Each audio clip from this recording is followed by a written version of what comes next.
Date caramel or molten caramel? These are caramel perfumes from Paris Corner, an Arabian gourmand scent na beast mode. So pag sinabi kong beast mode yung scent niya and also the projection. Let's see if ano yung mas mabango sa dalawang to and we will see if ano yung magugustuhan ninyo. Let's talk about the date caramel first. So from the word itself, date caramel, ibig sabihin meron siyang dates with caramel. Obviously, itong bottle niya sobrang bigat. Hindi to siya plastic or yung parang kagaya sa mga body mist na plastic.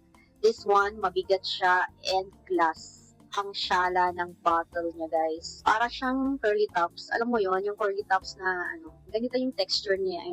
Parang ang sarap niyang i-slice at kakainin mo. Ganyan. Parang chocolate yung yung packaging niya. Ang sarap. So, short story, pagdating nitong pabango, tinry ko siya kaagad. Hindi ko muna siya pinapahinga dahil sobrang excited ako. Gusto ko siyang maamoy. For example, ang in-order mo is pabango and pag dumating yan, in-spray mo kaagad, inamoy mo. Hindi siya advisable kasi may chances na ibang amoy yung maamoy mo. Nung in-spray ko to, ang naamoy ko is amoy marker pen, amoy pentel pen. Alam mo yung pag ino-open mo yung pentel pen, magsusulat ka sa Manila paper or sa whiteboard, ganun yung amoy niya. Nagsisi ako, sabi ko, bakit ko binili ang pabango na to? Bakit ako nag-blind buy? Amoy pentel pen pala. Mali sa part ko kasi nga, hindi pala talaga dapat ganun ang ginagawa.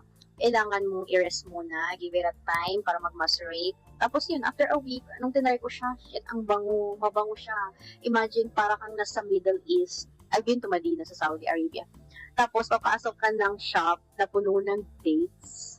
And maamoy mo yung dates, tapos haluan mo ng caramel. Ganun yung amoy. Ang dami kong chinika, spray na nga natin to.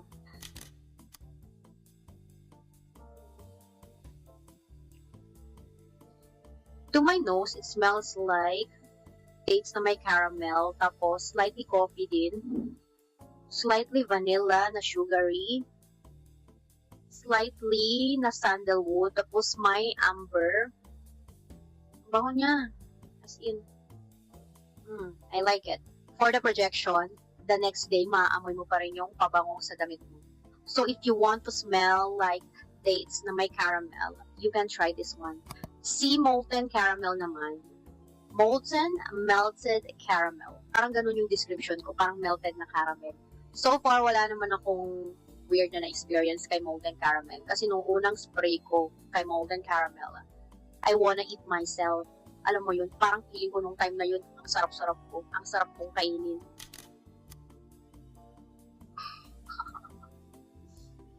My God. This one smells like freshly baked caramel cake. Alam mo yun? Yung parang kakagaling lang sa oven, may bagong lutong caramel. Caramel cookies, caramel na cake, or kaya pag pupunta ka ng cinema, tapos bibili ka ng popcorn na caramel. Oh my God. Ganun na ganun yung amoy niya, as in. Super sweet, smells delicious to the point na parang gusto mong kainin yung sarili mo. Sinasabi ko sa'yo, pwede kang maging masarap sa pamamagitan ng pabango. I love the smell of molten caramel, pero wag niyong i-overspray kasi nakakasulasok siya, guys. Grabe, ang loud ng amoy niya, as in. For the projection, same kay date caramel, pero mas beast mode to eh. So, balik tayo dun sa question, which is better, si date caramel or si molten caramel? Pagdating sa sweetness, si molten caramel mas matamis kumpara kay date caramel. Si date caramel, matotolerate mo pa yung tamis niya. Sa projection, mas long-lasting si molten caramel kumpara kay date caramel. Sa scent naman, mas na-compliment ako kay molten caramel kumpara kay date caramel. Kasi one time, ginamit ko to siya and nag-spray ako paglabas ko ng kwarto. Ang sabi ng pinsan ko, wow, amoy pagkain ng sarap. Tapos, sabi ko, bakit mabango? Sabi niya, yes, ang bango daw. Tapos yun, kasi nga hindi ko masyadong sinusuot itong si date caramel kasi nga na-trauma ako, diba? Akala ko gano'n na forever yung amoy niya, amoy pentel pen. Pero nung tinry ko, mabango rin talaga si date caramel. So, depende sa inyo kung ano talaga yung gusto ninyo. And I think parang curious kayo. I will put the product link na lang. Kayo nang bahala kung gusto nyong get lucky to. Get lucky nyo na, guys. I-camper nyo as in mabango siya, promise. Yun lang, bye!